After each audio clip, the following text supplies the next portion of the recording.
हरे कृष्णा। श्रीमद् भागवत गीता अध्याय 7 श्लोक number 14। All participants are muted. दैवी ह्येषा गुणमयी मम माया दुरत्यया मामेव ये प्रपद्यन्ते मायमेतं तरन्ति ते। दैवी ह्येषा गुणमयी मम माया दुरत्यया मामेव ये प्रपद्यन्ते मायमेतं तरन्ति ते। अनुवाद और तात्पर्य शिल प्रभुपाद के द्वारा। शिल प्रभुपाद की जय। अनुवाद। प्रकृति के 3 गुणों वाली इस मेरी देवी शक्ति को पार कर पाना कठिन है, किंतु जो मेरे शरणागत हो जाते हैं वे सरलता से इसे पार कर जाते हैं। तो भगवान की जो भी शक्तियाँ हैं, जैसे कि भौतिक जगत को परिचालना करने के लिए बहिरंगा शक्ति है, और ये बहिरंगा शक्ति यानी महामाया यानी देवी दुर्गा। तो ये जो शक्ति है ये भी भगवान की शक्ति है, और ये जो तीनों गुणों वाली है, क्योंकि ये तीनों गुणों से जो भौतिक संसार में कोई भी व्यक्ति आता है तो ये बद्ध जीव तीनों गुणों के बंधन में आ जाता है। हो सकता है कई बार हो सकता है कि वो सत्वगुण से भी बंधन में हो, क्योंकि सत्वगुण भी बंधन का कारण है। तमोगुण हो, रजोगुण हो, सत्वगुण हो, बंधन का कारण है। लेकिन सत्वगुण में ये अच्छी बात है कि सत्वगुण में आप भक्ति कर सकते हैं। भक्ति करने के लिए एक अच्छा जो है मूड होना चाहिए, वो सत्वगुण में मिलता है। लेकिन रजोगुण तमोगुण से हर व्यक्ति को ऊपर उठना ही होगा, और सत्वगुण से भी फिर वो शुद्ध सत्व तक जा सकता है। तो कृष्ण कहते हैं कि ये तीनों गुणों को पार कर पाना, तो ये तीनों गुणों वाली इस मेरी देवी शक्ति को पार कर पाना कठिन है, किंतु जो भी मेरे शरणागत हो जाते हैं, यानी कृष्ण के शरणागत जो भी व्यक्ति हो जाते हैं वो बहुत ही सरलता से पार करते हैं। तो कठिन किसके लिए है? जो कृष्ण के शरणागत नहीं है उनके लिए बहुत ज़्यादा कठिन है, और जो कृष्ण के शरणागत है उनके लिए बहुत सरल है। तो भगवान की शक्तियाँ अनंत है, और ये सारी शक्तियाँ दैवी है। यद्यपि जीवात्माएं उनकी शक्तियों के अंश है, अतः दैवी है। तो जीवात्माएं भी दैवी है, किंतु भौतिक शक्ति के संपर्क में रहने से उनकी पराशक्ति आच्छादित रहती है। तो एक्चुअली जो जीवात्माएं हैं वो आध्यात्मिक है। कई बार हम भूल जाते हैं कि हम आत्मा हैं, क्योंकि हमें हमेशा आईने में शरीर दिख रहा है, और हम आत्मा है इसे हम शास्त्र चक्षु से देख सकते हैं। बस अपने आप इसको भौतिक शरीर में रहकर समझना आसान नहीं है, जब तक भक्तों की कृपा नहीं होती, प्रामाणिक गुरु की कृपा नहीं हो जाती है। तो इसीलिए हम भले ही पराशक्ति है, भगवान की तटस्था शक्ति है, और फिर भी हम जो है, क्योंकि हमने दो शरीर के पिंजरे में रह रहे हैं। एक तो है मन बुद्धि अहंकार रूपी जो शरीर है वो है सूक्ष्म शरीर, और पृथ्वी जल अग्नि वायु आकाश जो शरीर है वो स्थूल शरीर है। तो ये दोनों शरीर के अंदर हम रह रहे हैं, तो क्या होता है कि मुश्किल है, हम आच्छादित रहते हैं। लेकिन अगर भक्तों के रेगुलर एसोसिएशन है, संगति है, तो वो कृष्ण कृपा हम पर हमेशा बना रहता है, और फिर हमारा ऊपर जो आच्छादित है वो आवरण हट जाती है। क्योंकि मनुष्य भौतिक शक्ति से आच्छादित होते हैं, तो मनुष्य उसके प्रभाव को अतिक्रमण नहीं कर पाता। और माया क्या है? माया तो यही है, सबसे बड़ा जो माया है या भ्रम। माया मतलब भ्रम, मतलब जो नहीं है उसे है करके बोलना। जैसे भौतिक संसार जो है ये हमारा घर नहीं है, लेकिन बोलेंगे यही हमारा घर है। भौतिक संसार में हम शरीर नहीं है, हम आत्मा है, लेकिन बोलेंगे आप शरीर हो। शरीर से इतना प्रेम होता है कि शरीर को थोड़ा तकलीफ होता है तो मन इतना दूषित हो जाता है।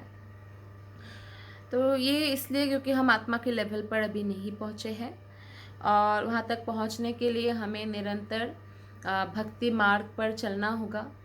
और ये नहीं कि अच्छा 1 साल 2 साल से या 20 साल से चल रहे हैं तो अभी तक क्यों नहीं हुआ। ये आपकी तीव्रता के ऊपर निर्भर करेगा, भक्ति की तीव्रता। और साथ ही साथ कृष्ण की और भक्तों की कृपा भी आवश्यकता है। तो इसीलिए मनुष्य माया के अधीन रहते हैं, अतिक्रमण नहीं कर पाता, लेकिन जब वो शुद्ध भक्ति करने लगते हैं तो वो योग माया के अधीन आ जाते हैं, अंतरंगा शक्ति के अधीन आ जाते हैं इस भौतिक संसार में रहकर भी। तो फिर उनके लिए बहुत सरल हो जाता है माया को अतिक्रमण कर पाना। तो इसमें हम एक उदाहरण दे सकते हैं, जैसे आप हस्बैंड वाइफ है और दोनों ऑफिस जाते हैं, तो बच्चे के लिए अपने कोई मेड रखा है जो बच्चों का देखभाल करते हैं। तो वो पूरा ध्यान रखती है कि बच्चा जो है, मान लीजिए मेन रोड, आपका घर एकदम मेन शहर में है और मेन रोड में बहुत गाड़ी वगैरह चलता है, तो आप बच्चे को क्या कहते हैं कि उनको कहते हैं कि कहीं बाहर ना चला जाए, ध्यान रखना। तो वो ऊपर का अच्छे से लॉक करके रखती है, वो बच्चों को चाबी नहीं मिले। और छोटे छोटे बच्चे हैं तो बाहर नहीं जाने देती। उनका खेलने का मन करता है बाहर फ्रेंड्स के साथ, लेकिन नहीं जाने देते हैं बाहर, नहीं जाना है, नहीं जाने देते। तो बच्चा बहुत रोते हैं और जैसे ही मम्मी पापा ऑफिस से आते हैं तो कंप्लेन करते हैं कि ये जो मतलब मेड है वो बाहर नहीं जाने देते हैं। तो इस तरह से तो फिर आप शाम को जब आते हैं और वो बच्चा कंप्लेन कर रहे हैं कि ये हमारी जो है दीदी, जो भी मेड है, तो हमें बाहर नहीं जाने देते, मम्मी खेलने नहीं देते। तो फिर आप क्या करते हैं कि ओके चलो अभी खोल दो और उनको बाहर खेलने जाने दो। तो मेड क्या बोलेंगे, yes ma'am, yes sir, like that ना। तो इस प्रकार से समस्त शक्तियाँ और समस्त जीवात्माएं भगवान कृष्ण के सेवक है। भगवान कृष्णा जो है सबके द्वारा सेवित है और भगवान की आज्ञा का उल्लंघन कोई भी नहीं कर सकता, खासकर नहीं करते भक्त लोग या कोई भी शक्तियाँ भी जो है भगवान की सेवा में है। तो इस प्रकार से जब हम तो इस जेल में बंद है भौतिक संसार रूपी, लेकिन जब भगवान स्वयं कहेंगे उनकी शक्ति से कि नहीं, उनको अब जाना है और निकलने दीजिए, तो वो निकलने देंगे। तो ये एग्जाम्पल इसलिए था कि भगवान के सब लोग दास है, जीव स्वरूप है कृष्ण नित्य दास, और सारी शक्तियाँ भगवान के अधीन हैं। और अगर हमें इन शक्तियों को जैसे शक्तियों को मतलब जैसे तीनों गुणों को क्रॉस करना है तो कृष्ण की ही कृपा से हो सकता है। जैसा कि पहले कहा जा चुका है, परा तथा अपरा शक्तियाँ भगवान से उद्भूत होने के कारण नित्य है। जीव भगवान की परा शक्ति से संबंधित होते हैं, किंतु अपरा शक्ति अर्थात पदार्थ के द्वारा दूषित होने से उनका मोह भी नित्य होता है। तो हम लोग तो वैसे भगवान की परा शक्ति से संबंधित है, लेकिन अपरा शक्ति ये भौतिक शक्ति के संसर्ग में रहने के कारण, एसोसिएशन के कारण, तो हम मोह में पड़ जाते हैं, क्योंकि पदार्थ के द्वारा हम दूषित हो जाते हैं।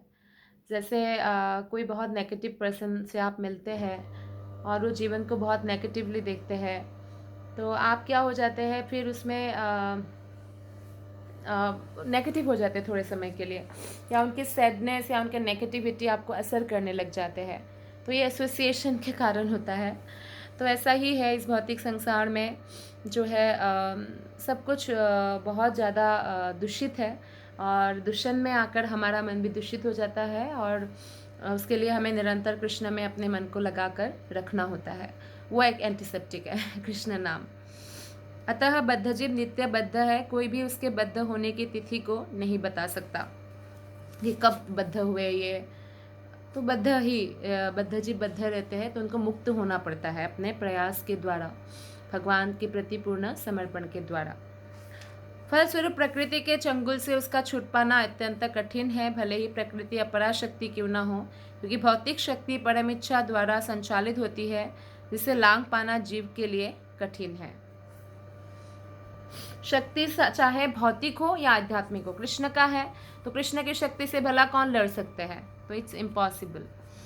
यहाँ पर अपरा भौतिक प्रकृति को देवी प्रकृति कहा गया है, क्योंकि इसका संबंध देवी है तथा इसका चालन देवी इच्छा से होता है। देवी इच्छा से संचालित होने के कारण भौतिक प्रकृति अपरा होते हुए भी दृश्य जगत के निर्माण तथा विनाश में महत्वपूर्ण भूमिका निभाती है। कृष्ण की इच्छा से ही भौतिक जगत का जो है सृष्टि होती है, विनाश होता है और इसमें देवी शक्ति की विशेष भूमिका रहती है और कृष्ण की इच्छा से होती है। वेदों में इसकी पुष्टि इस प्रकार हुई है, मायां तु प्रकृतिम विद्यान्मायनम तु महेश्वरम। यद्यपि माया मिथ्या या नश्वर है, किंतु माया की पृष्ठभूमि में परम जादूगर भगवान है, जो परम नियंता महेश्वर है। ये श्वेताश्वतर उपनिषद 4.10 में है कि माया तो एक प्रकार से भ्रम है या नश्वर है, मतलब नश्वर मतलब ये भौतिक जगत जो है नाशवान है, लेकिन इस माया के भी जो अधिपति है, जिससे ये माया सृष्टि हुआ है, या जो शक्ति का कारण जो शक्तिमान कृष्ण है, वो जादूगर कौन है? भगवान है। तो इसीलिए जो है इस माया को क्रॉस करना बहुत मुश्किल होता है।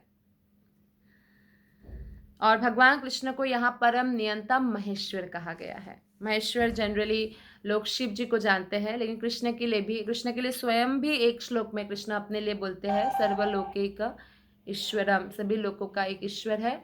और भगवान कृष्ण को यहाँ पे बताया गया है। तो गुण का दूसरा अर्थ रस्सी, रज्जू है। जैसे आप मान लीजिए तमोगुण से बंधे हुए है कोई व्यक्ति, तो वो जैसे लोहे का जंजीर है ना। और कोई रजोगुण से बंधा हुआ है तो वो चांदी का जंजीर है, बंधा हुआ है दोनों हाथ लेकिन। और कोई सत्वगुण से बंधा हुआ है तो सोने का जंजीर है। लेकिन तीनों के तीनों जो है जंजीर ही है ना, भौतिक जगत में बांधते हैं। लेकिन इसका मतलब ये नहीं कि अच्छा तो फिर क्या फ़ायदा, फिर हम सब तमोगुण में ही बंधे रहे। नहीं, तमोगुण में बंधे रहने से आप क्या होंगे? नरक जाना पड़ेगा। रजोगुण में बंधे रहने से इस भौतिक संसार में रहना पड़ेगा, मतलब मनुष्य योनि में। सत्वगुण में रहने से एटलीस्ट इस पृथ्वी लोक से ऊपर स्वर्गलोक जाने का मौका मिलेगा। लेकिन फिर भी सत्वगुण में आके स्टॉप नहीं होना चाहिए। कृष्ण कहते हैं गुणातीत बनो अर्जुन, तब मुझे जान सकते हो। तो हम कृष्ण को सत्वगुण में रहकर भी नहीं जान सकते। तो इसलिए हमें गुणातीत व्यक्ति का शरणागत होना पड़ता है। कोई बंधा हुआ, किसी का हाथ मान लीजिए रज्जू से बंधा हुआ है, और रज्जू से बंधा हुआ हाथ व्यक्ति को, आपका भी हाथ बंधा हुआ है और आप उसको बोल रहे हैं कि मुझे खोल दो, तो जिसका हाथ रज्जू से बंधा हुआ है वो क्या खोल सकते हैं आपका हाथ? नहीं।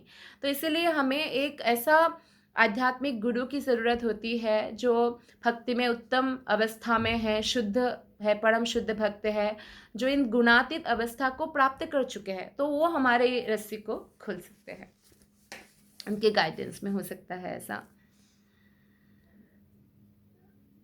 तो इसमें उदाहरण देते हैं श्रील प्रभुपाद, यदि मनुष्य के हाथ पैर बांध दिए जाए तो वो अपने को छुड़ा नहीं सकता। उसकी सहायता के लिए कोई ऐसा व्यक्ति चाहिए जो बंधा ना हो।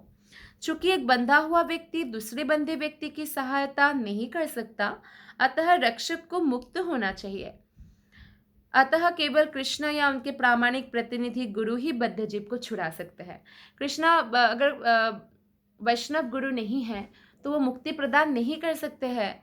केवल मुकुंद ही मुक्ति प्रदान कर सकते हैं, कोई देवी देवता भी मुक्ति नहीं प्रदान कर सकते हैं शास्त्र के अनुसार। तो फिर कोई ऐसा गुरु जो कृष्ण की शुद्ध भक्त नहीं है, तो हम कैसे आशा कर सकते हैं कि वो हमें मुक्त कर सकते हैं? बिना ऐसी उत्कृष्ट सहायता के भवबंधन से छुटकारा नहीं मिल सकता। भक्ति या कृष्ण भावनामृत इस प्रकार के छुटकारे में सहायक हो सकता है। कृष्ण माया के अधीश्वर होने के नाते इस दुर्लंघ्य शक्ति को आदेश दे सकते हैं कि बद्ध जीव को छोड़ दे। जैसे हमने एक एग्जाम्पल दिया मेड सर्वेंट का, तो मेड सर्वेंट को अगर माता पिता बोलते कि नहीं बच्चों को इतने बजे थोड़ा बाहर खेलने ले जाया करो, तो वो ले जाएगी, है ना, तो क्योंकि वो उनके दासी है। तो इसी प्रकार से जैसे मान लीजिए पहले तो राजा महाराजा का समय था, तो राजा मान लीजिए किसी को बंदी बना दिया है, बंदी गृह में, और आजीवन कारादंड दे दिया है उनको। लेकिन जब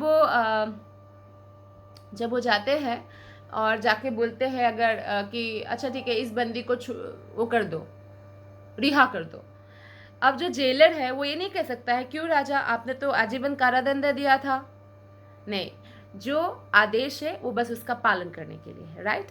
तो ठीक उसी प्रकार से भगवान कृष्ण ही सभी राजाओं का राजा है, और जब वो आदेश देते हैं अपनी शक्ति को कि इनको भवबंधन से छुटकारा दे दिया जाए तो हमें छुटकारा मिल जाता है। भक्ति या कृष्ण भावनामृत इस प्रकार के छुटकारे में सहायक है। वे शरणागत जीव पर अहेतु की कृपा तथा वात्सल्य वश ही जीव को मुक्त किए जाने का आदेश देते हैं, क्योंकि जीव मूलतः भगवान का प्रिय पुत्र है। तो जीव जो है कृष्ण के इतने प्रिय है, भले ही बद्ध अवस्था में हो या मुक्त अवस्था में हो, क्योंकि जीव भगवान के अंश हैं। जैसे एक माता का अंश है पुत्र, एक नालायक हो एक बहुत अच्छा है, लेकिन दोनों ही उनको प्रिय है, बस नालायक को सुधारने का प्रयास करती रहती है। तो इस प्रकार भगवान भी आते हैं इस धरातल पर अपने आध्यात्मिक लोक से उतर कर बद्ध जीव के उद्धार के लिए। वो इतने भक्तवत्सल है, इतने दयालु है, हम सब उनके प्रिय पुत्र है। अतः निष्ठुर माया के बंधन से मुक्त होने का एकमात्र साधन क्या है कि भगवान के चरण कमलों की शरण ग्रहण करना, और कोई साधन नहीं है। मामेव पद भी अत्यंत सार्थक है इस श्लोक में। माम का अर्थ है एकमात्र कृष्ण विष्णु को, ब्रह्मा या शिव को नहीं।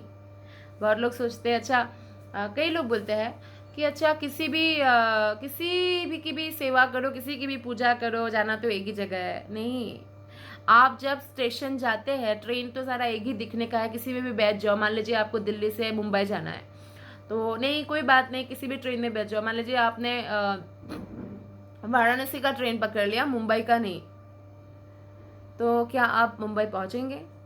बिल्कुल नहीं पहुंचेंगे।